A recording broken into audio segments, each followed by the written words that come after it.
Hey guys, it's Stephanie. Here's my third video of the day. Feel free to like, hit the subscribe button, hit the bell for more content, and share away here. We share away here for love Star Wars. This is kind of a rant,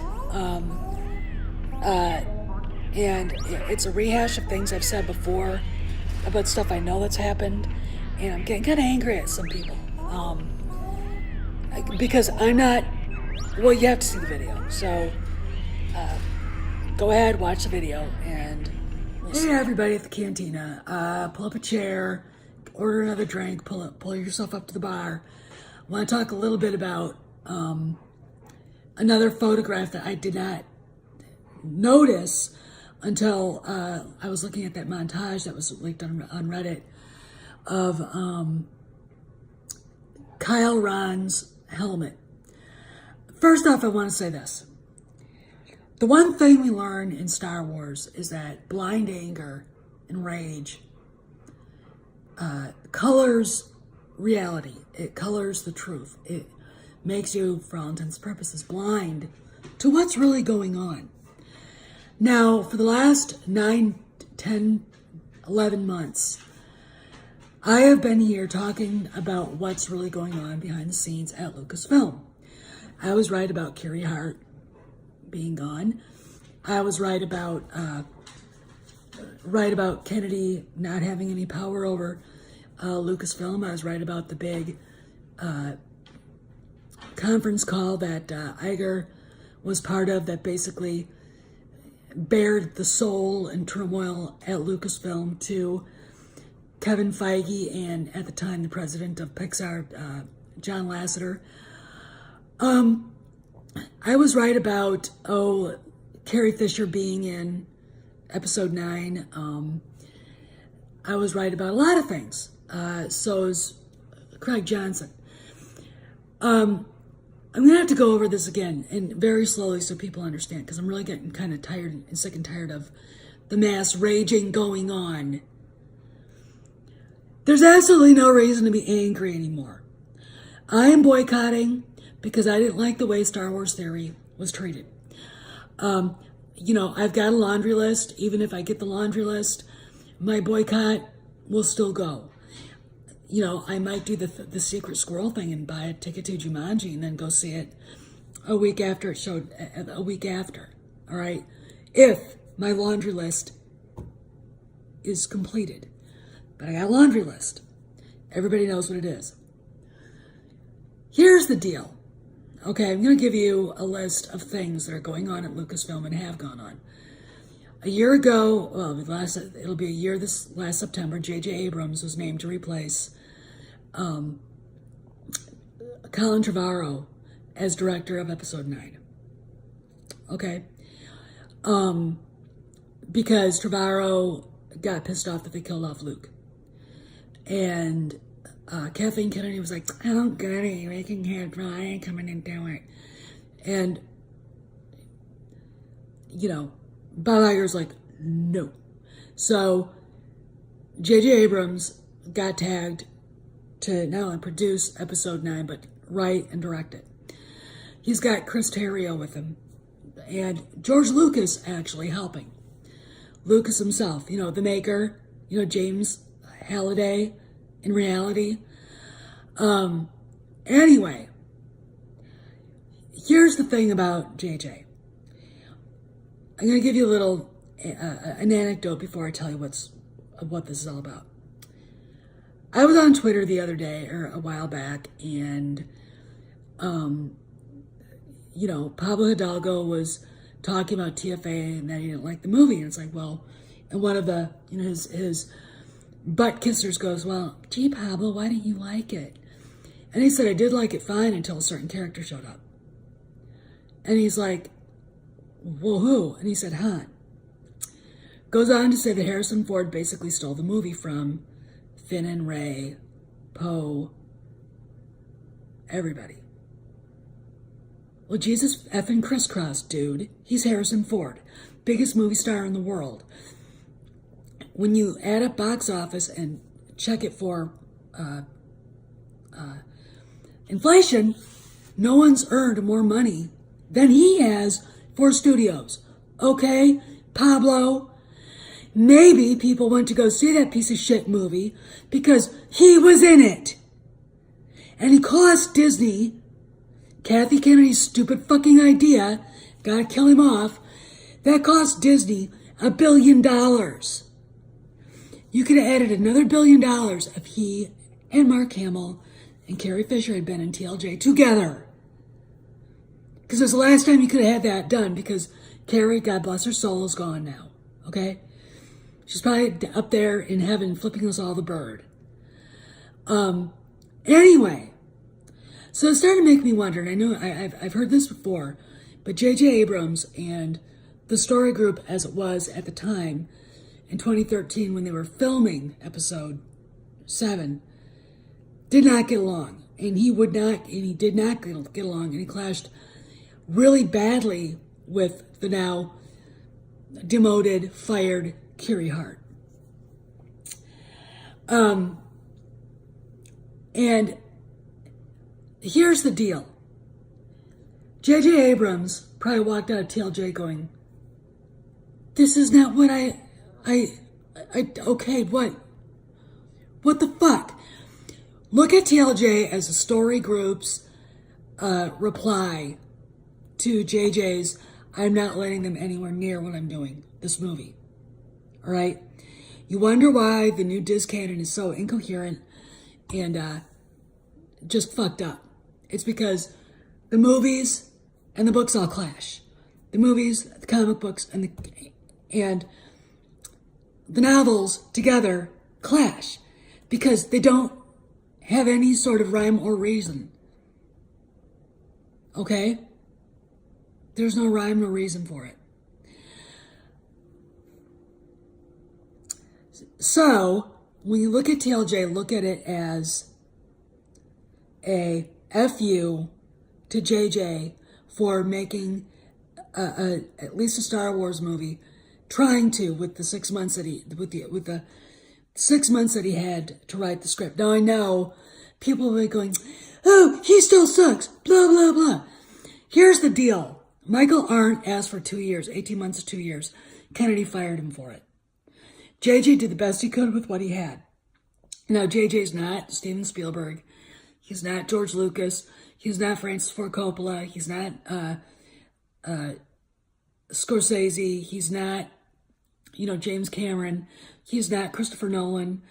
And he had a very tired Larry Kasdan working with him. Okay?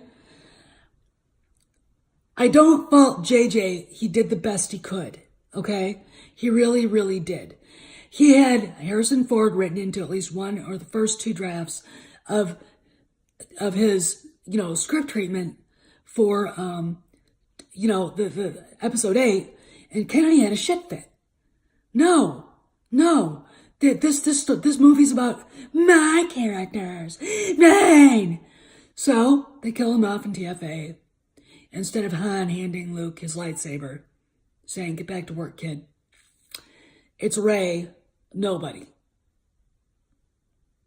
Okay. We get Rey nobody because Ryan Johnson, Pablo Hidalgo, and the story group went and tell us all to fuck off. It was a pretty good middle finger. However, now they're all suffering the whirlwind and karmic retribution for that bullshit. So, does JJ want to retcon the shit out of TLJ? Yeah, he is. The proof is this. I'm going to show you a picture.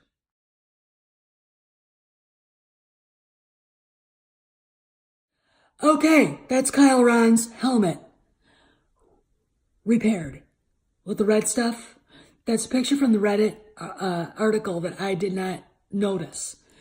And I want to talk a little bit about it because apparently people are like, it's just going to be a continuation. No, it's not. He's retconning the motherfuck out of it. He's got to. They know that they're up shit creek without a paddle. They know that this movie's going to be a lame duck. It might surprise everybody. Now there's a story out there that Lando Calrissian and Billy D. Williams is only doing a cameo role. Okay. And we, to me, it's like, This is the only feature film Lucasfilm is working on right now. It's the only one that they can actually pay attention to because it's chaos over there.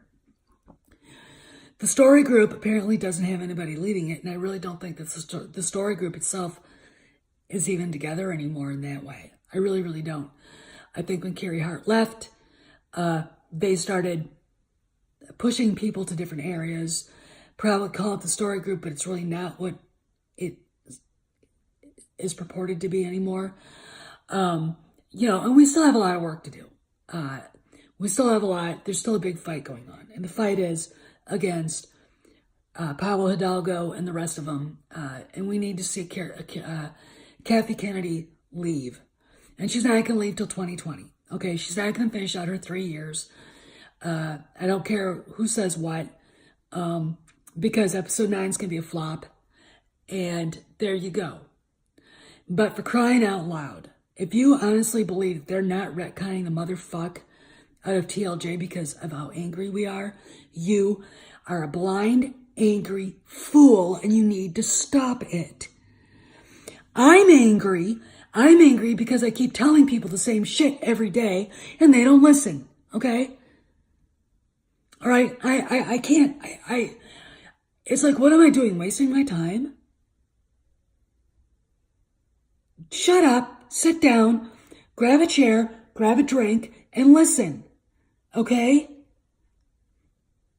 Yes, they're retconning the shit out of it. Both pictures of Kyle Ron in his complete black, cosplay Sith outfit with his mask repaired, the repaired mask with the red, like we were told, is a retcon, okay? And that's a big fuck you to Ryan Johnson, by the way. All right? Repairs his mask. The way, and I'm going to tell you a little story about the casting of Rey. You can go on to Ellen DeGeneres' YouTube and find the interview with Billy Lord, Carrie Fisher's daughter. Billy read for the part of Rey. Okay? Kind of shocked by that? Yeah, she did. They gave it to Daisy Ridley. If you look at Daisy in the blurry picture that I posted in the other video, Daisy looks like Padme. She's chosen for a reason, and it's not because she has a British accent, blah. She looks like two different characters. She has a coloration of one character, and she looks like another, okay? And there's a reason for that, and the reason is this. Everything in TFA, and God bless JJ, he did not do a good job with the symbolism, is symbolism. And it wasn't lost in the story group to destroy all that symbolism in one fell swoop. The symbolism of the Falcon, Rey flying the Falcon, the symbolism of her, and when I think it's the Force, not the lightsaber, calling out to her. Okay? It's her memories calling out to her. Her Force vision. You can see she's supposed to be a Skywalker. Okay? You can see it in that Force vision, but who, where, what, why? Now think about it. She's a very good pilot. She can fly the Falcon, as well as Han can. Where'd you get that from? All right? Luke never flew the Falcon. Palpatine never flew the Falcon. Obi-Wan was only on the Falcon once. All right? Think about it. Now, the Skywalker lightsaber. Look at that again, as I said this before, and I'm going to beat it into your skulls. JJ looked at that thing as Excalibur. Okay, do you remember the story of Excalibur? The Lady of the Lake gave it to Arthur, or the other story where Arthur pulled it out of the stone and became king of England. Remember that? All right. That's what the Skywalker lightsaber is supposed to signify. It is Excalibur in that way, okay? That's what JJ was trying to say. Now, is the lightsaber calling out to Rey? Not necessarily, even though when she touches it, she gets her Force vision. Okay, she calls to the lightsaber before she gets into the fight with Ren, the last fight. Now let's talk about her Mary Sue-ness. Now, I hated her in The Last Jedi because she really was a Mary Sue in that. But I'm going to disagree with everybody with the TFA Mary Sue thing. And the reason why is this. We don't know where she came from. We don't know who she is. We don't know where she got these talents from. And because at the time, we assumed that they were going to follow Lucas's rules, that it was going to be revealed that she's Kyle Ron's sister, his cousin, something like that. She gets into the fight with Ren. Let's go back. Ren, after he butchers his father like a dog on a catwalk, says thank you and kicks his body over the side like a sack of garbage. I can't even. I fucking hate that scene so much. It's so fucking gross, disgusting, and disturbing. Ren gets wounded badly by Chewie. He gets hit pretty hard by a bowcaster shot. And when you see him and he's yelling at Finn, he's thumping his chest like this. He's bleeding, okay? He's hurt. This is why Finn held his own for a little bit. I mean, and Ren is not a Sith yet. I mean, where's his red eyes? Where? Or is he some sort of Count Dooku kind of Sith? I mean, you know? So, all right.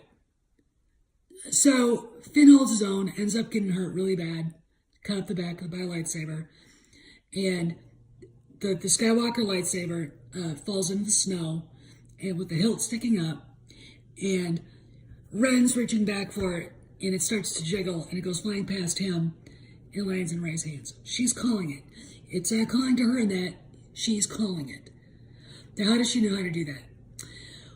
Well, you know, we don't know if she knew a lot of this stuff before she was removed from the academy, Luke's academy, what do they call it? Praticum? Or something like that? His Jedi Academy. But that's exactly what happened. And as far as I know, I look at TLJ and it's like everything that Kyle Ron said to her was a fucking lie because her Force vision in TFA shows it was a lie. There's the ship, leaving her there with Unkar Plutt.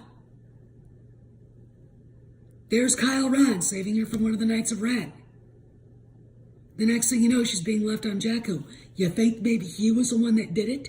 You think maybe he was the one that did a Jedi mind wipe and removed her memory? You think maybe now she's starting to learn a little bit about, these memories are starting to come back a little bit because the Force is doing its job because it's got to find its balance because that's what that was.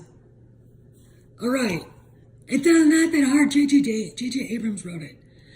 It wasn't written by Francois Truffaut, okay? It's not that difficult. All right, so you get there. They get into a fight. She bests him. Now, at the end of the fight, you see that crack that looks like the yin and yang between them.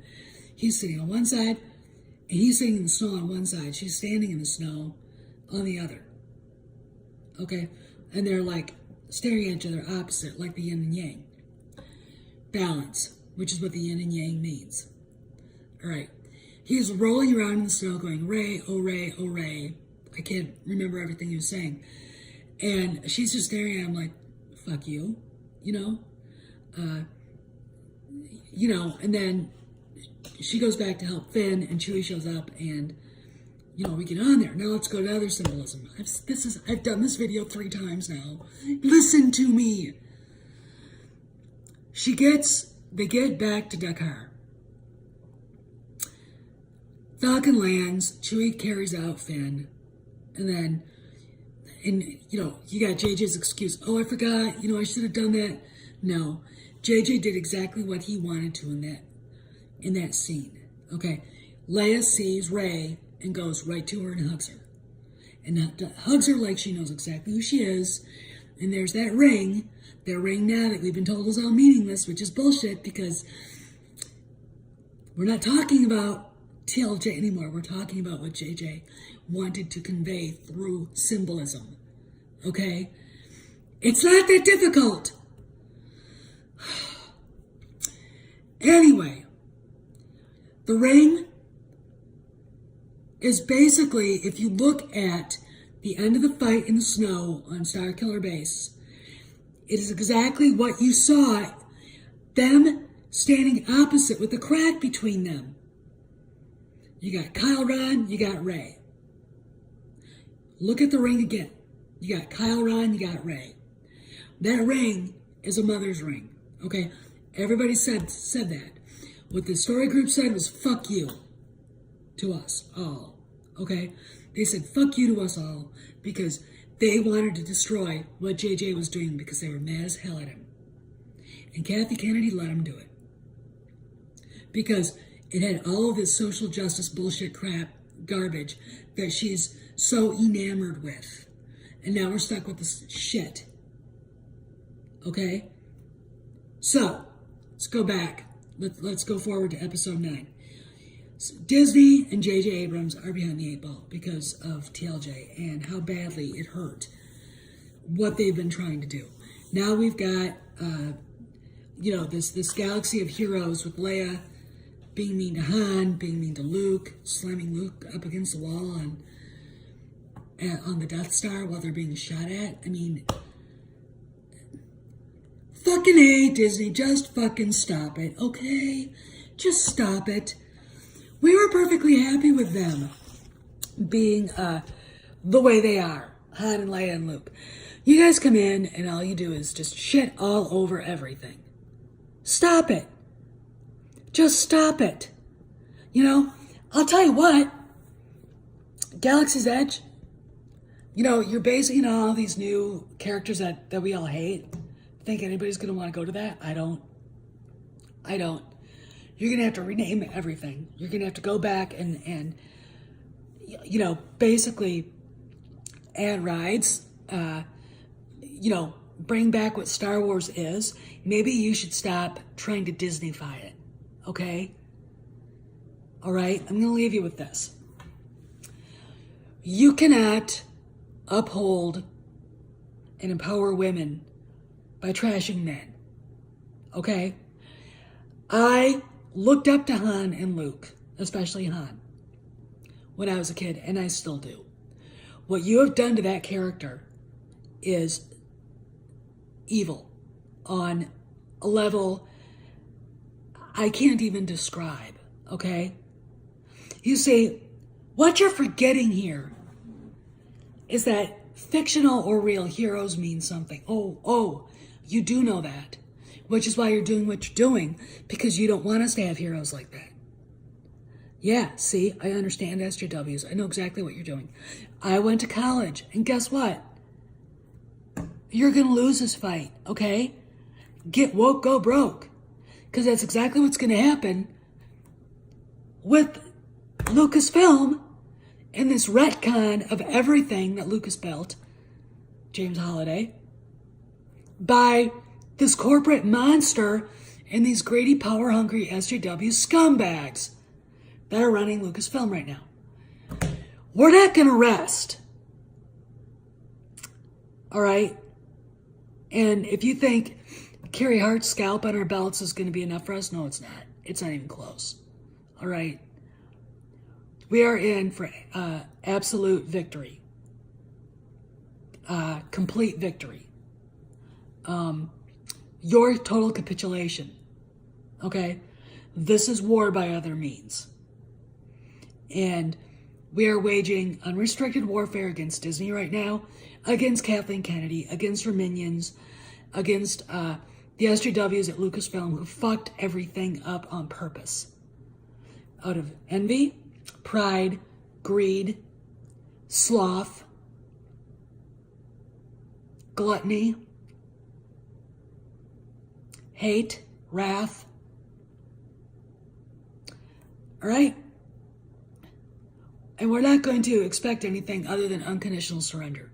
So you all Disney have been warned.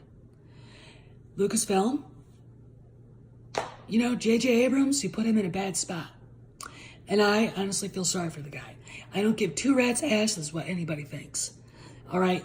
Because my anger is not at him. Because now I know what's going on. I know what he has to do. I know he's probably tearing his hair out. I know what you did. All right? I know exactly what you fuckers did. And I'm not going to stand for it. None of us fans should, okay? So guess what? Be ready, because we're still coming. The fandom menace is real. And we're not stopping until you surrender. All right? Until you go away, leave Star Wars alone. All right? I mean, this is it. We're never going to see another feature film in Star Wars again if this can't be fixed. Okay? You know? Think about it, guys. Think about it. And you're all angry at you know, J.J. Abrams, who's been behind the 8 ball with this shit since he started filming TFA. All right? Now, he might say things that you don't like. He says things I don't like. Hell, Mark Hamill said something gross about abortion the other day, and I want to kick him in the shins for it. But, you know, I'm not angry at him. He's what he is, okay? I don't hate them. I do hate the SJWs, the writers, the novelists, the comic book writers, the story group, Kathleen Kennedy. I do hate them because what they did to what George Lucas built is the equivalent of a cultural nuclear bomb, of a cultural Hiroshima or Nagasaki. All right? And, you know, we can't let our anger at them color what we think of what JJ and George Lucas now are trying to do with what's left of Lucasfilm and Star Wars. So, Kylo Ren fixing his helmet is a retcon. Daisy Ridley dressed in white, dressed like Padme and Leia, is a retcon. Okay? I don't give two shits of what anybody thinks. Because I'm done. I'm done dealing with this garbage. I'm done with the anger. I'm done with the outrage. We have to be smart. All right? You aim your guns at Pablo Hidalgo, at the Wards, at Steele, Saunders, at Kathy Kennedy. You don't aim your guns at the people trying to fix it. All right? And you are the people that think Dave Filoni would be a great head of Lucasfilm. Maybe in 20 years when he actually gets experience making live-action movies and studio head experience. Okay? All right? Think once. This is Steph signing out. We'll see you around the galaxy. See you around the cantina. You know, tip the Wookiee bartenders. Don't get into arguments because the bouncers will get mad and we know Wookiees. And if you see Solo again, I'm going to say it again. Tab, pay up now. Catch y'all later. Hey guys, I hope you enjoyed that video. Sorry for ranting. Thanks for stopping by.